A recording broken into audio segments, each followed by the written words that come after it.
네, 오늘 열왕기상 7장 마무리되는 부분에는 이제 히람과 솔로몬 왕을 통하여서 완성된 성전에 대한 그러한 장면을 이야기하고 있습니다. 오늘 본문을 보면 이제 완성된 성전의 모습을 크게 두 부분으로 이렇게 나누어서 볼 수가 있는데요. 히람은 성전 밖에 있는 성전의 기구들, 그것을 노수로 만들었고, 솔로몬 왕은 성전 내부, 성전 안에 있는 기구들을 정금으로 만들었다라는 사실을 우리는 발견할 수 있습니다. 먼저 40절에서 47절 말씀까지를 보면 성전 밖에 사용될 기구들에 대해서 말씀하고 있습니다. 성전 밖에 사용될 이러한 기물들은 두로의 기술자였던 이 히람에 의해서 만들어졌는데요. 40절 말씀에 보면 히람은 물두멍과 부삽과 대접들을 만들었다라고 합니다. 이 물두멍은 하나에 약 900리터 정도의 물이 담길 수 있는 사이즈로 만들어졌는데 놋대야를 이야기합니다. 이 놋대야는 바퀴가 이렇게 달려있는 받침대가 있어서 이동과 고정할 수 있도록 해서 총 10개를 이렇게 만들었습니다. 그리고 부삽은 제단의 이 재를 제거하는 데 사용하기 위해서 만들어졌고요. 대접은 희생제물에 이러한 피를 담기 위한 용도로 만들어졌습니다. 그리고 이제 41절에 보면 기둥 2개가 소개되고 있습니다. 이 기둥 2개는 성전을 들어가는 입구에 현관에 이렇게 좌우에 배치가 되었었는데요. 이 기둥의 이름은 야긴과 보아스라라고 이렇게 이름이 지어졌습니다. 야긴의 뜻은 그분이 세우신다. 그리고 보아스의 뜻은 그분에게 능력이 있다라는 이러한 뜻을 가지고 있습니다. 화려하게 지어진 이 성전에 들어가는 현관에 있는 이 두 큰 기둥을 이렇게 바라보면서 하나님의 주권을 인정하고 그분께서 그분을 의뢰하는 그러한 전적인 신앙의 고백이 이 기둥의 의미를 가지고 있다라고 볼 수 있습니다.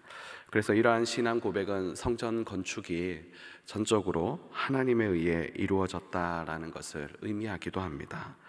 그리고 오늘 본문 46절 말씀에 보면 히람은 이러한 성전 밖에 사용될 모든 성전의 기물들을 빛난 놋으로 만들었다라고 이렇게 말씀합니다. 그리고 그것을 요단 평지에 있는 그곳에서 작업을 했다라고 하는데요. 이 요단 평지 본문에서 말씀하고 있는 이곳은 야복강 남편의 요단 쪽입니다. 이 금속을 주조하는 데 사용될 흙과 나무와 그리고 물이 풍부했던, 어떻게 보면 이 놋 제품을 만들기에 최적의 장소가 이곳이었다라고 볼 수 있습니다. 그리고 47절에 보면 이곳에서 만들어진 성전의 기구가 심이 많아서 그 무게를 다 측량할 수 없었다라고 이렇게 합니다. 히람은 이곳에서 성전 기물들을 주조해서 만들었는데 이 놋에 주조를 하면서 사용되는 이 놋의 양을 속이지 않았다라는 것을 발견할 수가 있죠. 놋의 양을 속이거나 줄이지 않고 정직하게 정성껏 히람은 성전 기물을 만들었음을 또 알 수가 있습니다. 이렇게 히람의 헌신으로 성전 밖에 사용될 기물들을 이제 다 완성이 되었죠. 그리고 나서 오늘 본문 이제 48절에 보면 이 48절 말씀부터는 이제 솔로몬을 통하여서 성전 안에 사용될 모든 그러한 기구들이 만들어졌음을 이야기하고 있습니다. 솔로몬 왕이 직접 이 성전 기물을 만든 것은 아니지만 솔로몬의 주도하에 성전 안에서 쓰여질 그러한 기구들이 만들어진 것이죠. 성전 밖의 기물들은 주조를 해야 됐기 때문에 히람을 통하여서 히람이 가지고 있는 기술로 만들었지만 성전 안에 사용되는 이러한 기구들은 모두가 정금으로 만들어졌습니다. 그러다 보니까 이 금을 세공하는 기술은 이 히람이 가지고 있었던 기술과 달랐기 때문에 이 솔로몬 이스라엘 민족에 의해서 이 성전 안의 기구들이 만들어졌죠. 이것은 이미 우리가 잘 아는 것처럼 출애굽하고 난 이후에 이 성막을 지을 때에 성막 안에 사용된 기구들이 이제 금으로 입혀서 사용을 했었습니다. 그러다 보니까 이 성막을 만들 때 하나님의 지혜와 지식과 재주와 총명의 영으로 충만했던 이 부살렐과 오홀리압에 의해서 전수된 금세공 기술이 이스라엘 민족에게 있었다라고 볼 수 있는 것이죠. 49절 말씀에 보면 이러한 성전 안에는 정금 대접과 불집게, 주발, 숟가락, 불을 옮기는 그릇, 그리고 지성소의 문의 금 돌적기와 외소문의 금 돌적기들을 정금으로 만들었다라고 합니다. 여기서 나오는 돌적기라는 것은 이 문을 열고 닫을 때 필요한 경첩과도 같은 것을 이야기합니다. 이 경첩은 눈에 잘 띄지 않죠. 그러나 이 경첩이 성전 안에 있었기 때문에 확실하게 성전 밖과 성전 안을 구분하는 의미에서 이 경첩, 이 돌적기마저도 이 작은, 눈에 보이지 않는 이 작은 것까지도 이제 금으로 만들었다라는 사실을 알 수 있습니다. 이러한 성전 밖과 안에 이러한 재질 자체가 달랐다라는 것을 통해서 우리는 성전 밖과 안이 완전히 구별되는 곳이었음을 알 수가 있습니다. 이렇게 성전 안팎에 사용될 모든 기구들이 히람과 솔로몬 왕을 통하여서 빛난 녹과 정금으로 오늘 만들어졌습니다. 51절 말씀에 보면 이 솔로몬 왕이 여호와의 성전을 위하여서 만든 모든 일을 이제 마치게 되는데요.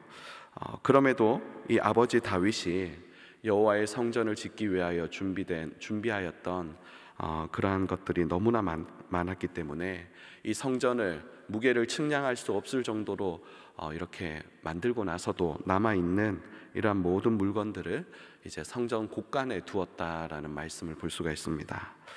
이것을 통해서 다윗이 하나님의 성전을 짓기 위해서 얼마나 그가 전심으로 준비를 했는지 알 수 있고요. 뿐만 아니라 이 솔로몬 왕이 다윗 왕 아버지가 물려준 이 성전을 짓기 위해 준비된 그것을 자기 허투루 사용하지 않았다라는 사실 또한 발견할 수가 있습니다. 아버지가 물려준 성전을 위하여 지으려고 준비했던 이러한 은과 금과 놋과 이러한 모든 것들을, 재물들을 이 솔로몬 왕이 함부로 허투루 이렇게 사용하지 않고 잘 간직하고 있었다라는 사실을 알 수 있죠. 뿐만 아니라 성전을 다 짓고 난 다음에도 그 남은 것을 자기 임의로 사용하지 않았습니다. 철저하게 구별하여서 나중에 이 성전을 다시금 보수하거나 수리해야 될 때 사용하기 위해서 그것을 또한 철저하게 구분해서 보관하는 그러한 모습들을 볼 수가 있습니다. 오늘 히람과 솔로몬 왕, 어떻게 보면 다윗 왕에게 이르기까지 이 하나님의 성전을 짓기 위하여 또 이제 완성이 된 이 성전의 모습을 통하여서 두 가지 사실을 한번 살펴보려고 합니다. 먼저는 이 성전을 통하여서 차별이 없는 하나님 나라를 우리는 바라볼 수가 있다라는 것이죠. 솔로몬의 성전은 옛 성막과 달리 기술과 자재에 있어서 이스라엘 민족 그리고 이방인의 합작품이다라고 말할 수가 있습니다. 오늘 본문 7장에서 그것을 이야기해 주는데요. 하나님이 거하실 처소가 이스라엘 백성들만의 손으로 지어진 것이 아니라 이방인의 손에 의해서도 이렇게 건축되었음을 분명하게 알려주고 있습니다. 이는 이 성막과 성전 이후에 신약시대의 이 교회를 통하여서 유대인과 이방인의 그러한 구별이 완전히 사라질 이 완성된 하나님 나라의 하나됨을 보여주는 것이다 라고 말할 수 있죠.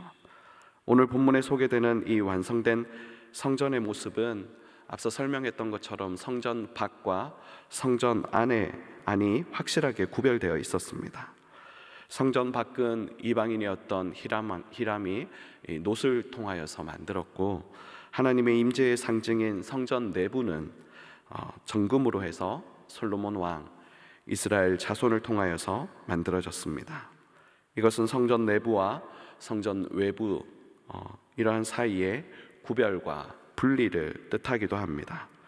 하나님과 하나님 백성이 만나는 이 상징적 공간이었던 이러한 솔로몬의 성전은 옛 성막보다는 기능적인 면에서, 모든 면에서 어떻게 보면 상당한 발전을 이루었습니다.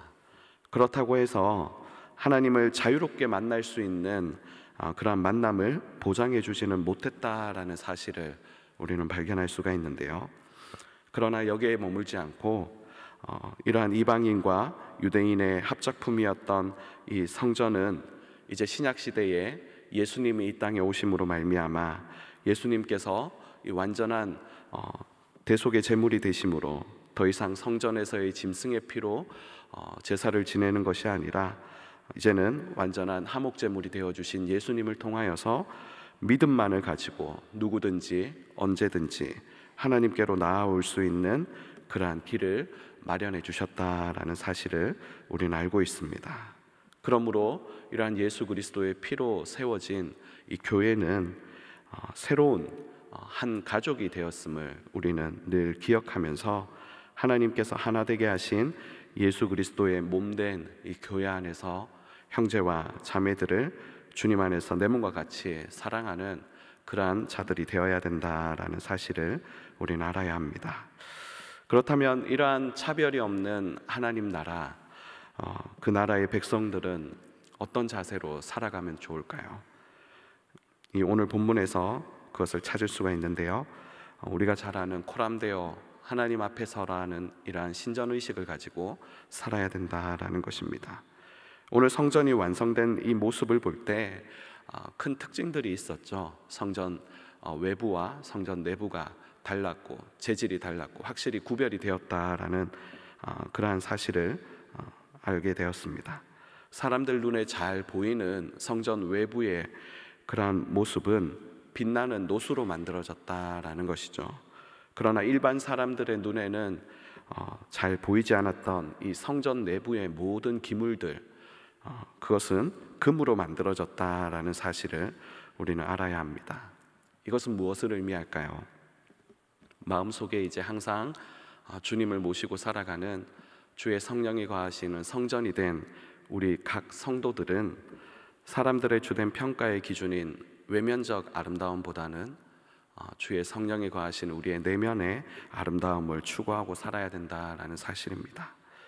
마태복음 6장 5절 말씀에 보면 또 너희는 기도할 때에 외식하는 자와 같이 하지 말라. 그들은 사람들에게 보이려고 회당과 큰 거리에서 어귀에 서서 기도하기를 좋아하느니라. 내가 진실로 너희에게 이르노니 그들은 자기 상을 이미 받았느니라. 아멘. 사람들은 바리새인들의 이러한 보여주기식의 행동을 통하여서 그들의 믿음을 평가를 했습니다. 그러나 예수님께서는 그들의 외형 보여지는 모습이 아닌 그들의 중심을 보고 있었다라는 사실이죠. 그리고 우리가 잘 아는 사무엘상 16장 7절 말씀에 보면 여호와께서 사무엘에게 이르시되 그의 용모와 키를 보지 말라. 내가 이미 그를 버렸노라. 내가 보는 것은 사람과 같지 아니하니 사람은 외모를 보거니와 나 여호와는 중심을 보느니라 하시더라. 아멘. 사무엘은 이스라엘의 왕을 세우려고 할 때 이제 사람들의 외모를 먼저 보게 되었습니다. 그러나 그러한 사무엘을 향하여서 하나님께서는 사람의 외모보다 중심이 더 중요하다라는 사실을 말씀해 주셨죠. 결국 하나님께 인정받고 하나님께서 원하시는 그러한 참된 성도의 모습은 외식하는 그러한 신앙을 버리고 내면적 신앙의 아름다움을 가꾸는 데 힘쓰는 그러한 자가 되어야 된다라는 것이죠. 메사의 코람데오 하나님 앞에서라는 이러한 자세로 사람들을 눈가림하는 그러한 모습이 아니라 성숙한 신앙인의 모습으로 오늘의 하루를 감당하시는 저와 여러분 되시기를 축복합니다. 말씀을 정리하겠습니다. 오늘 솔로몬의 성전 이 완공된 이러한 모습을 통해서 완성될 그 하나님 나라의 모습, 그리고 그 하나님 나라의 백성으로서 어떻게 살아가야 되는지에 대해서 살펴보았습니다. 이러한 의미에서 솔로몬 성전은 아주 좋은 시청각 자료가 될 수가 있죠.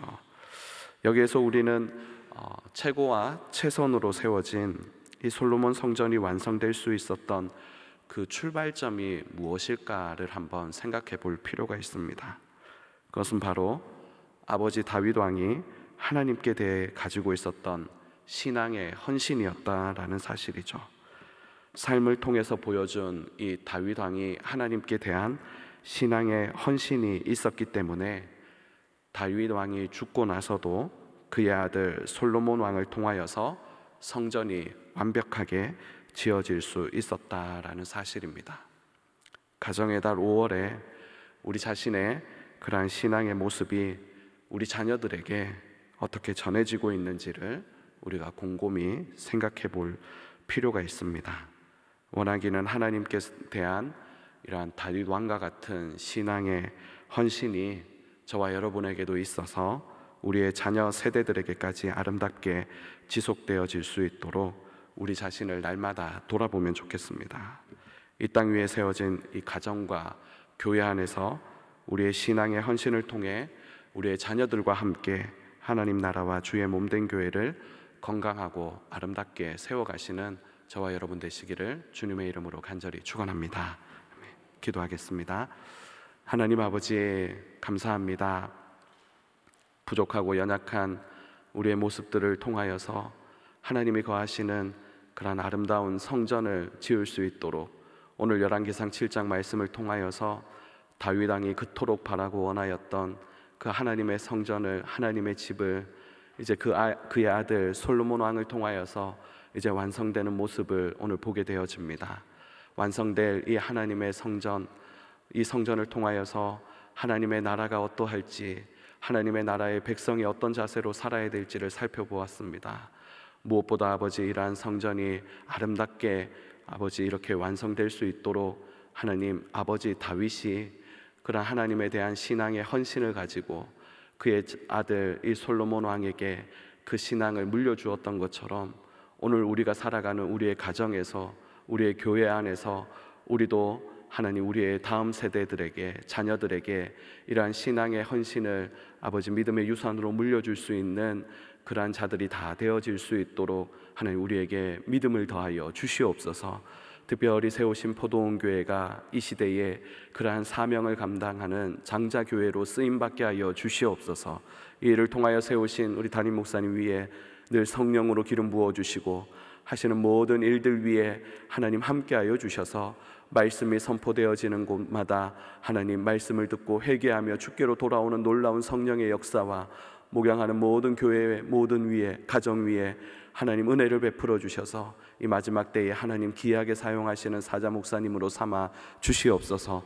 특별히 포도원교회에 속한 모든 권속들 위에 하나님 은혜 위에 은혜를 더하여 주시고 사랑과 행복의 초대를 통하여서 우리 주변에 아버지 하나님 지옥 갈 영혼 없도록 하나님 우리에게 영혼을 붙여주시고 생명 살리는 귀한 사명 끝까지 감당할 수 있도록 주님 함께하여 주시옵소서. 몸이 아프고 연약한 자들이 있습니까? 급박한 아버지 긴급한 기도의 제목으로 답답한 심령으로 주님 앞에 엎드린 자들이 있습니까? 이 시간 주님 앞에 아버지 하나님 부르짖어 기도하며 나아갈 때 주여 이 새벽에 하나님의 응답을 경험하게 하여 주시옵소서. 특별히 세우신 이 나라를 주여 불쌍히 여기시고 아버지 하나님 대선을 준비하는 가운데 혼란한 이 땅 가운데 하나님께서 이 나라를 다스려 주셔서 안정을 찾게 하시고 정치, 경제, 사회, 국방, 교육 전 분야에 있어서 하나님을 경외하는 자들이 일어서게 하시고 하나님을 경외하는 아버지 하나님 지도자가 세워질 수 있도록 주여 모든 일들 위에 하나님 세밀하게 간섭하여 주시옵소서. 이 땅 가운데 모든 우상과 거짓과 하나님이 가증히 여기시는 것들은 떠나가게 하여 주시고 남북이 복음으로 통일 이루는 그날이 속히 오게 하여 주시옵소서. 열방에 흩어져 선교하시는 선교사님들의 사역 위에 하나님의 나라가 그곳 가운데 임하게 하시고 때를 따라 도우시는 하나님의 은혜의 손길로 하나님 함께하여 주시옵소서. 오늘도 귀한 예물 구별하여 하나님 앞에 올려드리는 손길을 기억하여 주시고 함께 올려드리는 간절한 기도의 제목들 위에도 하나님의 때에 아름답게 응답되어지고 열매 맺게 하여 주시옵소서. 감사를 드리며 예수님의 이름으로 기도드리옵나이다. 아멘.